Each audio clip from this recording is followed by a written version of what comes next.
ഏതായാലും കഴിഞ്ഞ ദിവസം രാത്രിയോടുകൂടി പുറത്തു വന്ന EDയുടെ ഒരു പത്രക്കുറിപ്പ് ശരിക്കും പറഞ്ഞാൽ കേരള രാഷ്ട്രീയത്തിൽ നല്ല ഇന്ത്യൻ രാഷ്ട്രീയത്തിൽ തന്നെ വലിയൊരു ഭൂകമ്പമാണ് ഇപ്പോൾ ഉണ്ടാക്കിയിരിക്കുന്നത്. അതായത് മുൻ മുഖ്യമന്ത്രി ഇപ്പോഴത്തെ പ്രതിപക്ഷ നേതാവും CPM പോളിറ്റ് ബ്യൂറോ അംഗമൊക്കെയായ പിണറായി വിജയൻ്റെ മകൾ വീണ തൈക്കണ്ടി ഇപ്പോൾ വലിയ തോതിലുള്ള ഈ ഒരു പണ ഇടപാടിൽ കുടുങ്ങിയിരിക്കുന്നു. അതിൻ്റെ കൃത്യമായ എല്ലാ വിശദാംശങ്ങളും അവരുടെ കൈവശമുണ്ട്. അതായത് മാസപ്പടി കേസിൻ്റെ സ്വഭാവം തന്നെ മാറുകയാണ്.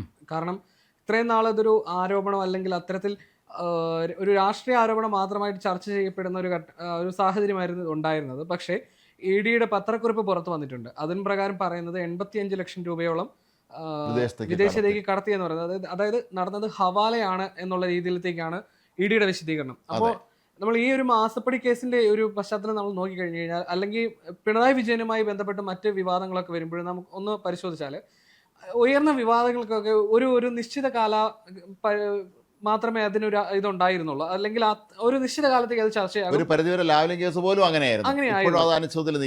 അങ്ങനെ ഒരു നിശ്ചിത കാലത്തേക്ക് ചർച്ചയാകും, പിന്നെ അതങ്ങ് കെട്ടടങ്ങുന്നതായിരുന്നു നമ്മൾ ഇതുവരെ കണ്ടിരുന്നത്. പക്ഷേ മാസപ്പടി കേസ് നമ്മൾ ഓർക്കണം 2023 ഇത് പുറത്തു വരുന്നത്. അതിനുശേഷം ഈ 3 വർഷം കഴിഞ്ഞ് 2026 അവസാനിക്കാറാകുമ്പോഴും ഇത് ഇങ്ങനെ ചർച്ച ചെയ്യപ്പെടുമ്പോഴത്തേക്കും ഇതങ്ങനെ കെട്ടടങ്ങുന്നില്ല എന്നുള്ളതിൻ്റെ കെട്ടടങ്ങുന്നില്ല എന്ന് മാത്രമല്ല, ഒരു സംബന്ധിച്ച് ഒരുപാട് വിശദാംശങ്ങൾ ഇപ്പോൾ പുറത്തു വന്നുകൊണ്ടിരിക്കുകയാണ്. അതാണ് ഇപ്പോൾ നേരത്തെ ജസ്റ്റും പറഞ്ഞ ഈ 85 ലക്ഷം രൂപയുടെ കേസ്. നമ്മൾ കരുതിയിരുന്നത് ഇതെല്ലാം കൂടെ ചേർത്ത് ഒരു 2 കോടിയുടെ അധികം 2 കോടി ചില്ലറ പൈസയാണ് ഈ നമ്മുടെ കരിമണൽ കർത്തയെ ബന്ധപ്പെട്ടവരുടെ കയ്യിൽ കിട്ടിയെന്നാണ് പൊതുവെ കരുതിയിരുന്നത്. പക്ഷേ ഇപ്പോൾ പുറത്തു വരുന്ന ഈ ഒരു EDയുടെ വിശദാംശങ്ങൾ അനുസരിച്ചാണെങ്കിൽ 20 കോടി രൂപയിലധികം വിനിമയം നടത്തിയിട്ടുണ്ട്. ഇവർ വിദേശത്തേക്ക് കടത്തുകയോ ഒക്കെ സാമ്പത്തിക ക്രമക്കേടുകൾ ഇതിൽ നടത്തിയിട്ടുണ്ട്. 20 കോടി എന്ന് പറഞ്ഞാൽ ചെറിയ കാര്യമല്ല. ഇതെങ്ങനെ സംഭവിച്ചു എന്നുള്ളത് ഇനി വീണ്ടും വിളിപ്പിക്കുന്നുണ്ട് ED. അടുത്ത ആഴ്ച വീണ അവിടെ ചെന്ന് വിശദാംശങ്ങൾ കൊടുക്കേണ്ടി വരും. ഇത് ഒരു വല്ലാത്ത അവസ്ഥയിലേക്ക് പിണറായിയുടെ തൈക്കണ്ടി കുടുംബത്തെ മാത്രമല്ല, ഇത് CPM ഒരു പ്രതിസന്ധി ഘട്ടത്തിലേക്ക് കൊണ്ട് എത്തിച്ചിരിക്കുകയാണ്. CPM എത്തിക്കുന്ന കൂട്ടത്തിൽ തന്നെ അതിനാവണം അവർ ഇനി അടുത്ത ആഴ്ചയാണല്ലോ അവരുടെ 23-ാം തീയതി ഈ ആഴ്ച അവരുടെ സമ്മേളനം കോഴിക്കോട്ട് ഒരു പൊതുസമ്മേളനം വയ്ക്കുന്നുണ്ട്. ഇന്ന് വന്നിരിക്കുന്ന വാർത്തകൾ പ്രകാരം ഇതിന് രാഷ്ട്രീയ വിശദീകരണം നൽകാനാണ് CPM ശ്രമിക്കുക എന്നുള്ളതാണ്. നമ്മൾ ആലോചിക്കണം. അതായത് CPM ഇവിടെ ഭയന്ന് തുടങ്ങിയിട്ടുണ്ട്. കാരണം ഇപ്പോഴും നമ്മൾ പറയുമ്പോഴും മുഹമ്മദ് റിയാസിലേക്കും പിണറായിയിലേക്കും അവരുടെ അടുത്ത് വരെ എത്തി നിൽക്കുകയാണ്. ഇപ്പോഴും പ്രതിസ്ഥാനത്ത് അല്ലെങ്കിൽ ചുറ്റിപ്പറ്റി നിൽക്കുന്ന വീണ ആകുമ്പോഴും അത് എത്രയും പെട്ടെന്ന് തങ്ങളിലേക്ക് എത്താമെന്ന് പിണറായി വിജയനും മുഹമ്മദ് റിയാസും ഭയക്കുന്നുണ്ട്. അപ്പോൾ അതിന് മുന്നോടിയായി ഒരു പ്രതിരോധം തീർക്കാന്നുള്ള തന്ത്രമാണ് ഇവിടെ CPM വഹിച്ചത്. ഒരു കാര്യം ശ്രദ്ധിച്ചിട്ടുണ്ടായിരുന്നോ? ഈ കഴിഞ്ഞ ദിവസങ്ങളിലൊക്കെ തന്നെ ഇത് സംബന്ധിച്ച വാർത്തകൾ പുറത്തു വരുമ്പോൾ പിണറായി ആപ്പടെ അല്ലെങ്കിൽ വീണ ന്യായീകരിക്കാൻ ഇറങ്ങിയിരിക്കുന്നത് ഗോവിന്ദൻ മാഷ് മാത്രമേ ഉള്ളൂ. അതെ, ഈ CPM ആസ്ഥാന പ്രതികരണ തൊഴിലാളികൾ AK ബാലൻ, വിജയരാഘവൻ തുടങ്ങിയ ആളുകളുണ്ട്. ഇവർ കുറേ കാലം ഇവരൊക്കെ നിശബ്ദരാണ്. മാത്രമല്ല നമ്മൾ ഇതിനകത്ത് ഈ അടുത്ത കാലത്ത് എല്ലാ വിഷയങ്ങളും നോക്കിയാൽ നമ്മുടെ CPM ആസ്ഥാന ബുദ്ധിജീവി എന്ന് അവർ വിശേഷിപ്പിക്കുന്ന M സ്വരാജ്, അദ്ദേഹത്തിന്റെ എവിടെയെങ്കിലും അദ്ദേഹം ഈ വിഷയമായിട്ടോ അല്ലെങ്കിൽ അടുത്ത കാലത്ത് ഇത്തരത്തിലൊരു ന്യായീകരണം അത്തരത്തിലൊരു നിലപാടൊന്നും അദ്ദേഹത്തിന്റെ ഭാഗത്ത് നിന്ന് അദ്ദേഹം കൂടുതൽ സമയം അമേരിക്കയിലൊക്കെ ആണെന്നാണ് പറയപ്പെടുന്നത്. വിദേശ രാജ്യങ്ങളിലായിരിക്കും എന്നാണ് അദ്ദേഹം കൂടുതൽ സമയം. അദ്ദേഹം ഈ സത്യാനന്തര കാലഘട്ടത്തിന്റെ ജീവിക്കുന്ന ഒരാളായതുകൊണ്ട് തന്നെ നമ്മുടെ ഇന്ത്യ പോലുള്ള രാജ്യങ്ങളിൽ താമസിക്കാത്തതിന് താല്പര്യം കുറവാണ്. അദ്ദേഹം ഒരുപാട് വിദേശ രാജ്യങ്ങളിൽ നിരന്തര സന്ദർശനത്തിലായിരിക്കും. സാധാരണഗതിയിൽ അമേരിക്കയിലൊക്കെ അദ്ദേഹം പലതവണ പോയിട്ടുണ്ടെന്ന് പറയപ്പെടുന്നുണ്ട്. അപ്പോൾ അതുപോലെ അദ്ദേഹം ഒരുപക്ഷെ ഇവിടെ ഇല്ലായിരിക്കാം. ഉണ്ടെങ്കിൽ പോലും അദ്ദേഹം ഇതിനൊരു വിശദീകരണം അറിയാം നമുക്ക് ആർക്കൊന്നും മനസ്സിലാവുകയില്ല. അതെ, അല്ല ഇവിടെ ഈ പറയുന്ന പോലെ MV ഗോവിന്ദൻ ഒഴികെ മറ്റാരും ഇതുവരെ ന്യായീകരിച്ച് കണ്ടില്ല. അല്ല, ഇതിപ്പോൾ ആലോചിച്ച് നോക്കൂ. ഇതിൻ്റെ പിന്നെ ഹവാല നടന്നിട്ടുണ്ടെന്നുള്ളത് തന്നെയാണ് അവസാനം നമുക്ക് മനസ്സിലാക്കുന്ന കാര്യം. ഹവാല എന്ന് പറയുന്നത് അതീവ ഗുരുതരമായ സാമ്പത്തിക കുറ്റമാണ്. അതെ, അറസ്റ്റ് നമ്മൾ ഒരു സാധാരണക്കാരനാണ് ഇതിൽ പെട്ടിരുന്നതെങ്കിൽ ഇന്ന് അറസ്റ്റ് ചെയ്യുമായിരുന്നു. ഇന്നലെ പ്രസ് റിലീസ് ഇറക്കിയതിൻ്റെ പിന്നാലെ ആദ്യം അവർ അറസ്റ്റ് ചെയ്യുമായിരുന്നു. ഒരുപക്ഷെ ഇതിൻ്റെ ഒരു പൊളിറ്റിക്കൽ ഇംപ്ലിക്കേഷനൊക്കെ വെച്ച് അതിൻ്റെ ഒരു സാധ്യതകൾ കണക്കിലെടുത്തുകൊണ്ട് ആയിരിക്കും തന്നെ ഇത് ഒരു കുറച്ചുകൂടെ എനിക്ക് തോന്നുന്നു. ഒരുപക്ഷെ വീണയെ അടുത്ത തവണ ചോദ്യം ചെയ്യാൻ വിളിച്ചിട്ട് ഒരു അറസ്റ്റ് ചെയ്യാനുള്ള സാധ്യത വളരെ കൂടുതലാണ്. ഇനി അറസ്റ്റ് ചെയ്യാൻ വിളിച്ചിട്ട് വെറുതെ ചോദ്യം ചെയ്ത് വിടുകയാണെങ്കിൽ അതിലെന്തോ പ്രശ്നമുണ്ട് എന്ന് നമ്മൾ മനസ്സിലാക്കേണ്ടി വരും. ഇതിപ്പോൾ നമ്മൾ ഈ പറഞ്ഞ പോലെ MV ഗോവിന്ദൻ അല്ലാതെ മറ്റാരും ഇതിൽ ന്യായീകരിക്കുന്നില്ല എന്ന് കാണുമ്പോൾ അവിടെ പിണറായി ഭയക്കേണ്ടുന്ന ഒരു അവസ്ഥയിലേക്ക് കാര്യങ്ങൾ എത്തുന്നുണ്ടെന്ന് ചേട്ടൻ വിലയിരുത്തുന്നുണ്ടോ? തീർച്ചയായും പിണറായി ഭയന്ന് കഴിഞ്ഞു. പിണറായി അടിസ്ഥാനപരമായി പേടത്തൊണ്ടാണെന്ന് നമുക്ക് എല്ലാവർക്കും അറിയാലോ. അതിന് ഒരു പിടിച്ച വാളും കടാരയൊക്കെ ഉണ്ടെങ്കിലേ നടക്കാൻ പറ്റുള്ളൂ. അതിന് ഭയമുള്ള ആൾ തന്നെയാണ് ഇദ്ദേഹം. വല്ലാതെ മാത്രം അദ്ദേഹം മകളിലേക്ക് എത്തുമ്പോൾ നമുക്കറിയാം, സാധാരണ അസംബ്ലിയിലൊക്കെ തന്നെ അദ്ദേഹം മകൾക്കെതിരെ എന്തെങ്കിലും ആരോപണം വന്നു കഴിഞ്ഞാൽ അദ്ദേഹം ഭയങ്കര ഒരു വയലൻ്റ് ആവും. അദ്ദേഹം പിന്നെ അദ്ദേഹം പലരുടെ അസംബ്ലി പേര് വിളിച്ച് സംസാരിക്കും. ഈ ദൃശ്യം 2 എന്ന് പറഞ്ഞ സിനിമ ചേട്ടൻ കണ്ടിട്ടുണ്ടാവുമല്ലോ. അതെ അതെ അതിലൊരു ഡയലോഗ് ഉണ്ട്, സ്വന്തം കുടുംബത്തെ രക്ഷിക്കാനായി ഏതറ്റം വരെയും പോകുന്ന മനസ്സാണ് അയാളുടേതെന്ന് മോഹൻലാലിന്റെ കഥാപാത്രത്തെ കുറിച്ച് പറയുന്നത്. സ്വന്തം കുടുംബം മാത്രമേ ചിന്തയുള്ളൂ, ആർക്കും ചിന്തിക്കില്ല ഒരിക്കലും.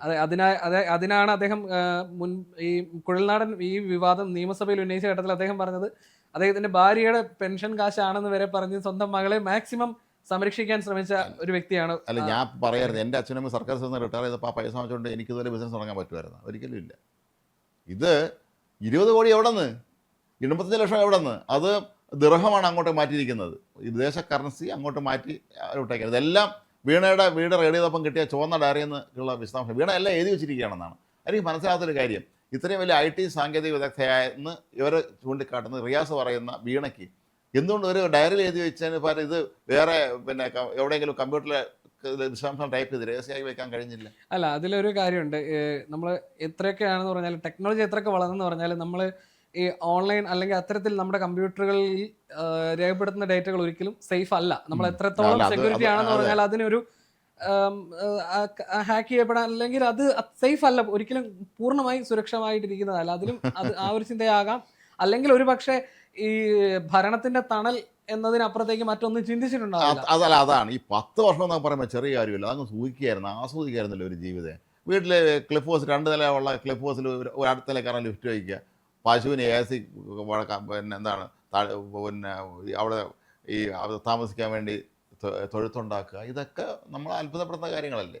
ഇതുപോലെ എല്ലാ കാര്യവും ഇങ്ങനെ തന്നെയായിരുന്നു അദ്ദേഹത്തിൻ്റെ ജീവിതം. ഒരു പക്ഷേ CPM-ൽ ജീവിതം ഇത്രയും ആഘോഷിച്ച അല്ലെങ്കിൽ അത്രയും ആസ്വദിച്ച മറ്റൊരു നേതാവുണ്ടോ സംശയമാണ്. അതിൻ്റെ ഭക്ഷണ രീതിയെക്കുറിച്ച് നമ്മൾ ഇനി പ്രത്യേകം പറയേണ്ട കാര്യമല്ല. അദ്ദേഹത്തിൻ്റെ ജീവിതശൈലി, അദ്ദേഹം ഒരു വെള്ള ഷർട്ടും വെള്ളം മുണ്ടും ഇടുന്നു എന്നുള്ള മാത്രം അദ്ദേഹത്തിൻ്റെ നമ്മൾ കാണുന്ന ഏക ലാളിത്യം. ഇത് രണ്ടും ഒഴികെ ബാക്കി അദ്ദേഹം അത്യാഡംബര ജീവിതം തന്നെയാണ് നയിക്കുന്നത്. അദ്ദേഹം കുടുംബാംഗങ്ങൾ ധരിച്ചിരിക്കുന്ന വസ്ത്രം നമ്മൾ നോക്കും, അവരൊക്കെ വളരെ വില കൂടിയ വസ്ത്രം തന്നെയാണ് ധരിച്ചിട്ടുള്ളത്. അപ്പോൾ അങ്ങനെ ആഘോഷിച്ച് ജീവിച്ചപ്പോൾ മൂന്നാമത് നമുക്ക് ഭരണം വരും. അന്നും അന്തർധാര നമുക്ക് വേണ്ടി കേന്ദ്രത്തിന് വേണ്ടി പറയാൻ ആളുണ്ടാകും, നമ്മളാരും പിടിക്കില്ല എന്നുള്ള ഈ അമിതമായ ആത്മവിശ്വാസം. നിലാവുണ്ടെന്ന് കരുതി വെളുക്കോളം കക്കരുതെന്ന് നമ്മൾ പറയുമല്ലോ. ഇനി ഇപ്പം ചോദിക്കാനുള്ളൊരു കാര്യം, അടുത്ത ആഴ്ച ഈ അടുത്ത മാസം ഈ കോഴിക്കോട്ട് നടക്കുന്ന ഈ CPM-ൻ്റെ ഈ വിശാല സംസ്ഥാന സമിതി യോഗത്തിൽ ഈ വിഷയം അവിടെ ചർച്ചയാകുമോ എന്നുള്ളതാണ്. ചർച്ചയാകാതെ ഏതായാലും തരമില്ലല്ലോ. തരമില്ല. കാരണം പിണറായിയെ സംരക്ഷിക്കാനാണെങ്കിലും, സംരക്ഷിക്കപ്പെടുമോ എന്നുള്ളത് അത് പിന്നത്തെ ചോദ്യമാണ്. എങ്കിലും അതിനു വേണ്ടിയെങ്കിലും അവർ ആ വിഷയം ചർച്ചയാകും. അതെ, ചർച്ച ചെയ്യണം. മാത്രമല്ല നമ്മൾ ശ്രദ്ധിക്കേണ്ട, ഇന്നലെ തുടങ്ങിയത് DYFIയുടെ സംസ്ഥാന സമ്മേളനമാണ്. അവിടെ വിഷയം ചർച്ച ചെയ്യുമാരെങ്കിലും ഓരോരുത്തരും ചർച്ച ചെയ്യില്ല. ഈ നട്ടലെന്ന് പറഞ്ഞ സാധനമുണ്ടല്ലോ, നമുക്കറിയാം. DYFIയുടെ സംസ്ഥാന ഭാരവാഹികളെ പോലും സംസ്ഥാന സമ്മേളനം നടക്കുമ്പോൾ തീരുമാനിച്ചിരിക്കുന്നത് പാർട്ടി സംസ്ഥാന സെക്രട്ടേറിയറ്റിലാണ്. ആരെ ഭാരവാഹിയാക്കണമെന്ന് അവർ തീരുമാനിച്ചു കഴിഞ്ഞു. സാധാരണ സംസ്ഥാന സമ്മേളനത്തിൽ വെച്ചാണ് ഒരാളിന് ആരാണ് പ്രസിഡന്റ് ആവേണ്ടത്, സെക്രട്ടറി ആവേണ്ടതെന്നൊക്കെ നമ്മളെല്ലാ സംഘടനകളും തീരുമാനിക്കുന്നത് അവിടെയാണ്. ഇവിടെ അങ്ങനെയല്ല. ഇവിടെ പാർട്ടി തീരുമാനിച്ചു കഴിഞ്ഞു, അവിടെ നിന്ന് പ്രഖ്യാപിച്ചാൽ പാർട്ടി സെക്രട്ടറി പറയുന്നു ഇയാളൊക്കെയാണ് പാർട്ടി ഭാരവാഹി, എന്താ ജെറോമും ബിജിനുമാണ് ഭാരവാഹികൾ, അവരിപ്പോഴേ തീരുമാനിച്ചു കഴിഞ്ഞു. അതല്ലാതെ ഇതിനെ ചോദ്യം ചെയ്യാൻ ധൈര്യമുള്ള ആംപിയറുള്ള ആരും അവിടെ ഇല്ല. കാരണം അവിടെ എല്ലാവരും ഈ അധികാരത്തിൻ്റെ ഈ സുഖം അങ്ങ് ആസ്വദിച്ച് കഴിഞ്ഞ 10 വർഷം ഇവരെല്ലാം ക്ഷീണിതന്മാരാണ്. എല്ലാവരും ക്ഷീണിച്ചിരിക്കുക. അവർക്ക് എണീറ്റ് നിന്ന് പ്രതികരിക്കാനെന്നുള്ള ആംപിയറില്ല. അതിൻ്റെ ഒരു പ്രശ്നമാണിത്. ഏതായാലും ഇത് വലിയ തോതിലുള്ള ഒരു പ്രതിസന്ധി CPM-നും പിണറായി വിജയനും ഉണ്ടാക്കും എന്നുള്ള കാര്യം ഉറപ്പാണ്. അടുത്ത ഘട്ടം ഒരു പക്ഷേ റിയാസും ചോദ്യം ചെയ്യും, പിന്നീട് പിണറായിയും ചോദ്യം ചെയ്യും. പിണറായി അറസ്റ്റ് ചെയ്യില്ലെന്ന് നമുക്ക് പറയാൻ കഴിയില്ല. പക്ഷേ വീണ തേക്കണ്ടിയുടെ കാര്യം കഷ്ടത്തിലാവും എന്നുള്ള കാര്യം ഉറപ്പാണ്. കാരണം ഈ ഹവാല പണ ഇടപാട്, വിദേശ ബന്ധങ്ങൾ, ഇതിനൊക്കെ ഈ നമ്മുടെ രാജ്യത്ത് വ്യവസായം വെള്ളിയാഴ്ചയുള്ളതല്ലേ. അതെ, ഇതിനകത്ത് ഇപ്പം മുഹമ്മദ് റിയാസിന്റെ സുഹൃത്തുക്കളെ ആയിരുന്നു കഴിഞ്ഞ ദിവസം അതുമായിട്ട് ബന്ധപ്പെട്ട് റെയ്ഡ് നടത്തിയത്. ചോദ്യം ചെയ്തിരുന്നില്ല, പക്ഷെ റെയ്ഡ് നടത്തിയപ്പോൾ സ്വാഭാവികമായും എത്രയും പെട്ടെന്ന് തന്നെ ED കരുക്കൾ നീക്കാനുള്ള സാധ്യതയെ മുന്നിൽ കാണുന്നുണ്ട്. അടുത്ത ഘട്ടം റിയാസിനെയൊക്കെ ചോദ്യം ചെയ്യാൻ വിളിപ്പിക്കും. വീണയെ വിളിച്ചു കഴിഞ്ഞാൽ റിയാസിനെ വിളിപ്പിക്കും. റിയാസ് നമ്മൾ കണ്ടാണല്ലോ, റിയാസ് വീണയെ കൊണ്ട് ED ഓഫീസിന് മുന്നിലോട്ടിട്ട് വണ്ടി റിവേഴ്സിൽ പാഞ്ഞു പോകുന്നത് കണ്ടാണല്ലോ ഒരു ആഡംബരക്കാരിൽ. അപ്പോൾ അതൊക്കെ ഇനി മാറേണ്ടി വരും. റിയാസിനെ വിളിച്ചാൽ റിയാസ് അവിടെ പോയി ഇരിക്കേണ്ടി വരും. കൂടാതെ ഇതിനകത്ത് മറ്റൊരു EDക്ക് സംശയം തോന്നിയ മറ്റൊരു കാര്യം, മറ്റൊരാളുടെ പേരിലെടുത്ത സിം കാർഡ് ഉപയോഗിച്ചുകൊണ്ട് ഇന്റർനെറ്റ് കോളുകൾ ചെയ്തു എന്നുള്ള ഒരു സംശയം ഉണ്ട്. അത് മറ്റൊരു സംശയമല്ല, അത് നിലവിൽ അങ്ങനെ ചെയ്തിട്ടുണ്ട്. അപ്പൊ അത്തരത്തിൽ ചെയ്തതിന് കുറെ ദുരൂഹത ബാക്കിയാണ്. ഇത് മൊത്തത്തിൽ ഒരു അന്താരാഷ്ട്ര റാക്കറ്റ് പോലെയാണ് നമുക്കത് കണ്ടാൽ തോന്നുന്നത്. മനസ്സിലായില്ലേ? ഇതിൻ്റെ പിന്നിൽ വേറെ എന്തൊക്കെയോ വലിയ സംഭവങ്ങൾ നടക്കുന്നുണ്ട് എന്നുള്ള കാര്യം ഉറപ്പാണ്.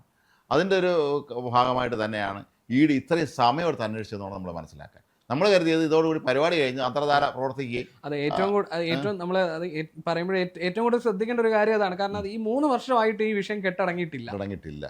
അപ്പോൾ ഇത് സകല പഴുതും അടച്ചുകൊണ്ടുള്ള ഒരു അന്വേഷണം തന്നെ കീഴി നടത്തുന്നത്. മാത്രമല്ല തിരുവനന്തപുരത്ത് അവരെ ഉദ്യോഗസ്ഥന്മാരെ ഇത്രയും ഭീകരമായി ഇവർ ആക്രമിച്ചതൊക്കെ തന്നെ അവരെ തീർച്ചയായിട്ടും അവർ വല്ല ആലോചനപ്പെടുത്തി കാണുന്നുള്ള ഉറപ്പാണല്ലോ.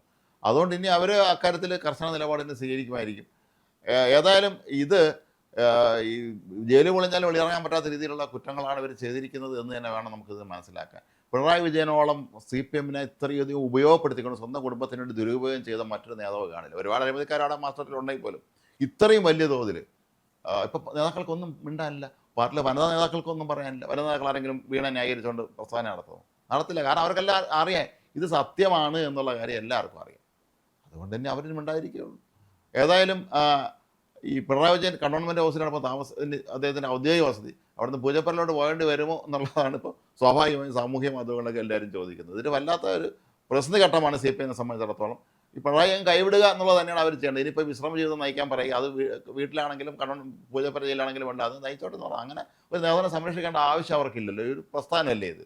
പ്രസ്ഥാനങ്ങൾ വ്യക്തികൾക്ക് അവിടെ പ്രത്യേകിച്ച് പ്രസക്തിയൊന്നുമില്ല. പ്രസ്ഥാനം തന്നെയാണ് വലുത് എന്നുള്ളതായിരുന്നു അടിസ്ഥാനപരമായി നമ്മുടെ നാട്ടിലെ കമ്മ്യൂണിസ്റ്റ് പ്രസ്ഥാനങ്ങളുടെ ഒരു സിദ്ധാന്തം. പക്ഷേ അതനുസരിച്ചാണെങ്കിൽ അങ്ങനെ മാറി ചിന്തിക്കണമെന്ന് തീരുമാനിക്കേണ്ടത് പാർട്ടി നേതൃത്വമാണ്. ഇവിടുത്തെ പാർട്ടി നേതൃത്വം എന്ന് പറയുന്നത് ഗോവിന്ദനും പിണറായിയും. അതിനപ്പുറത്തേക്ക് അപ്പോൾ നമ്മൾ ഇനിയും ആണെങ്കിലും വരും ദിവസങ്ങളിൽ പ്രത്യേകിച്ച് അത്ഭുതങ്ങളൊന്നും ഞാൻ സോദരി അപ്പനോ എന്ന് പറഞ്ഞ പോലത്തെ അവസ്ഥയിൽ ആണ് പോയിക്കൊണ്ടിരിക്കുന്നത്. അപ്പോൾ ഏതായാലും ഇത് തൈക്കണ്ടി ഫാമിലിയെ സംബന്ധിച്ചിടത്തോളം ഇത് വലിയ തോതിലുള്ള ഒരു പ്രശ്നം തന്നെയാണ്. വരും ദിവസങ്ങളിൽ ഇതിൻ്റെ ശക്തമായ രീതിയിലുള്ള പ്രത്യാഘാതം CPM അതുപോലെ പിണറായി വിജയൻ എന്ന നേതാവിനും ഉണ്ടാകുമെന്നുള്ള കാര്യവും ഉറപ്പാണ്.